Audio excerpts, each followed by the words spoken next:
Hello students, good morning. बहुत दिनों के बाद हम अपने channel Vipendra chemistry classes and science VIP classes पे जो वीडियो आप लोगों को देने जा रहे हैं वह खास करके ऑप्टिक्स का जो बहुत ही इम्पोर्टेंट टॉपिक होता है फिज़िक्स में।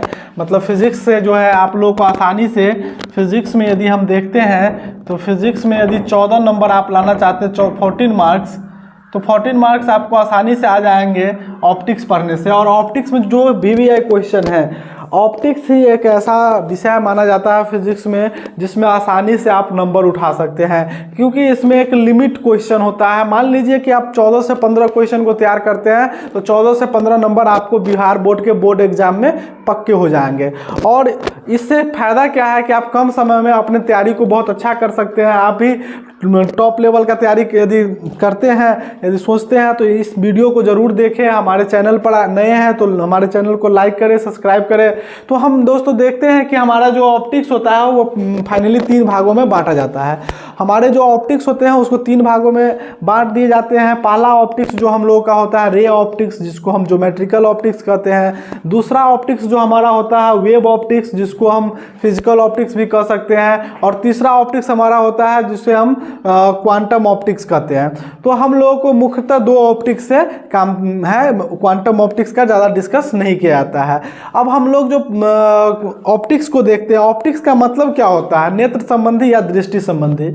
इस चैप्टर को हम लोग क्लास 10th में भी पढ़े रहते हैं, क्लास 8 में भी पढ़े रहते हैं, क्लास 6 में भी पढ़े रहते हैं।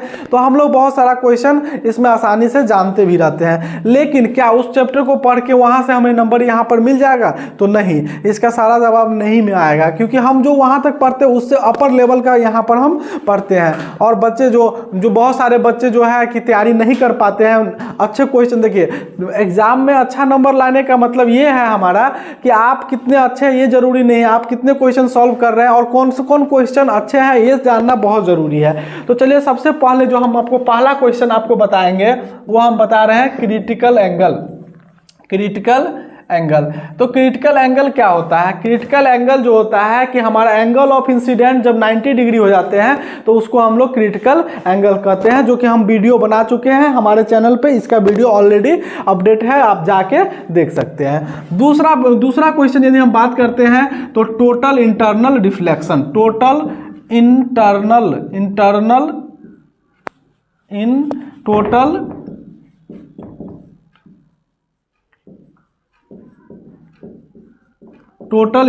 रिफ्लेक्शन मतलब ये जो है कि आप राजस्थान में वगैरह में जाइएगा तो देखिएगा गर्मी के दिनों में कि जो हमारे खजूर के पेड़ होते हैं वो ऊपर के बजाय हमें नीचे दिखने लगता है। यह खास करके इसी का कारण होता है टोटल इंटरनल रिफ्लेक्शन। इससे हमारा क्वेश्चन जो बनता है 2 तरीका से बनता है, एक बनता है ऑप्टिकल फाइबर और एक बनता है मिक मरीज। तो ऑप्टिकल फाइबर ज़्यादा इंपॉर्टेंट हो जाता है। तो इसमें हम अगला क्वेश्चन जो हम पढ़ने वाले हैं ऑप्टिकल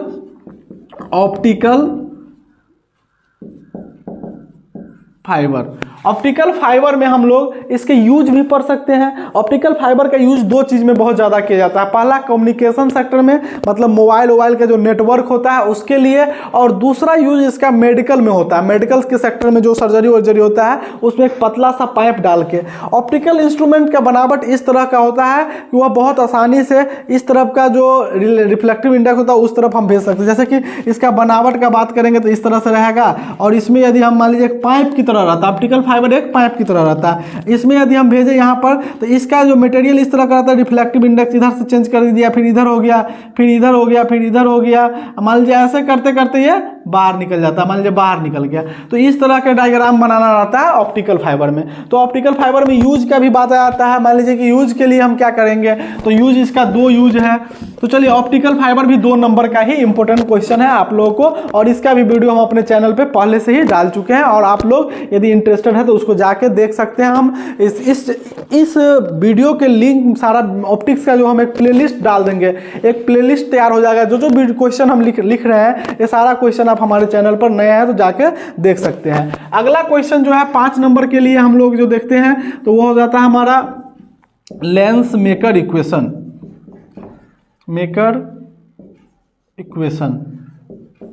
इस क्वेश्चन को तो हम इतना दावे के साथ कर सकते हैं, पूरे 5 नंबर आपको देने वाले हैं। 5 नंबर वाला क्वेश्चन है, हर एक साल ब्रेक करके पूछा जाता है, प्रूव करने वाला क्वेश्चन है लेंस मेकर इक्वेशन। और ये भी क्वेश्चन हम बना चुके हैं, पहले ही वो डाल चुके हैं वीडियो बना के। ओके, अगला क्वेश्चन हमारा है reflection from curve surface. Reflection from curve surface, इसको कई तरीका से पूछा जाता है, रिफ्लेक्शन फार्मूला भी कहा जाता है। इसको क्या कहा जाता है? रिफ्लेक्शन फार्मूला भी कहा जाता है। तो ये भी आपके पूरे 5 नंबर के क्वेश्चन हुए, रिफ्लेक्शन फ्रॉम कर्व सरफेस। उसके बाद हमारा जो अगला क्वेश्चन है मिनिमम डेविएशन ऑफ प्रिज्म का मिनिमम डेविएशन किस तरह का होता है, उसके बाद उसको देख लेंगे। अगला है डिफेक्ट ऑफ विजन, को भी हम कह सकते हैं defect of vision. Defect of vision जो हो गया, हमारे आंखों में उत्पन्न जो दोष होते हैं, पावर ऑफ अकोमोडेशन घट जाता है। यह मान लीजिए कि long sightness, short sightness, hypermetropia, presbyopia, एसाइटमेंट, ये सारे के सारे आपको आ जाएंगे डिफेक्ट ऑफ विजन में। हमारे मान लीजिए कि आंख में उत्पन्न यदि दोष हो गया तो नज़दीक के लिए कौन से का उपयोग करेंगे, दूर के लिए कौन से लेंस का उपयोग करेंगे, इस तरह के। उसके बाद यदि हम आगे बढ़ते हैं तो हमारे पास scattering of light, scattering of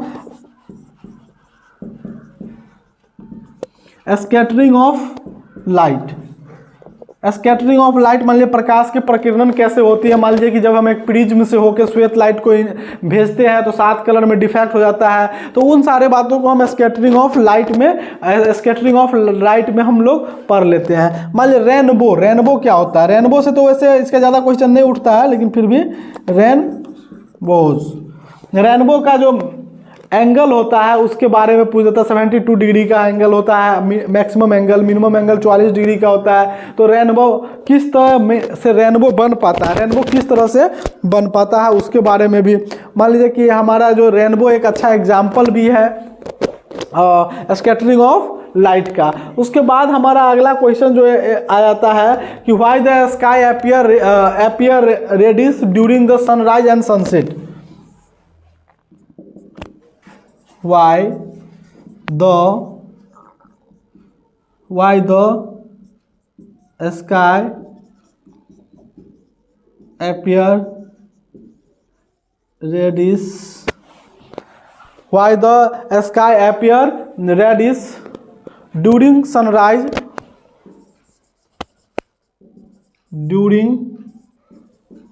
sunrise and sunset.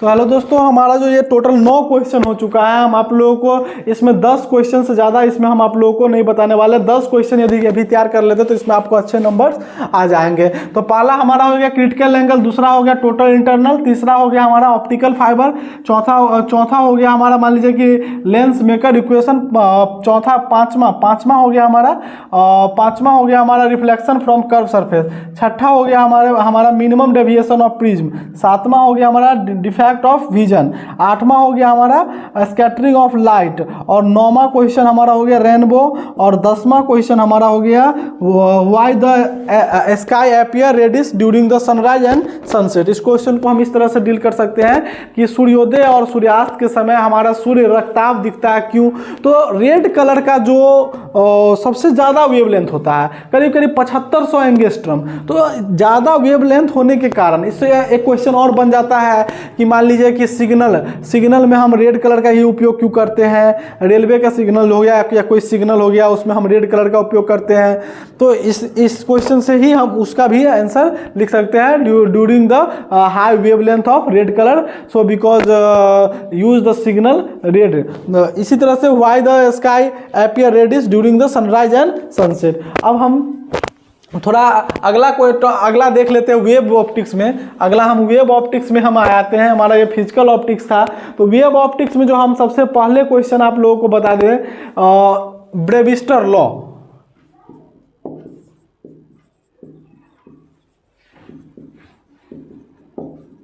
ब्रेविस्टर law हो गया 2 नंबर के लिए। अगला क्वेश्चन है पोलराइजेशन। पोलराइजेशन, पोलराइजेशन भी मतलब पोलराइजेशन को भी हम समझ सकते हैं। पोलराइजेशन और उस पोलराइजेशन के बाद हमारा जो क्वेश्चन आता है वो, ये दोनों तो 2-2 नंबर के क्वेश्चन हो गए। और पोलराइजेशन के बाद हमारा जो क्वेश्चन आता है हाइजेंस,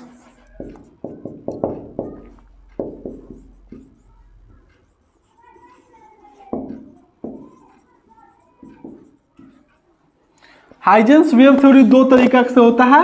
एक जो सिद्ध करना होता है लॉ ऑफ रिफ्लेक्शन और दूसरा लॉ ऑफ रिफ्रैक्शन। 2 तरीका से हम इसको सिद्ध कर सकते हैं हाइजेंस वेव थ्योरी को। हाइजेंस वेव थ्योरी के बाद हमारा जो ये पूरे 5 नंबर में यदि पूछेंगे तो दोनों प्रूव करने के लिए पूछेंगे। अगला क्वेश्चन जो है हमारा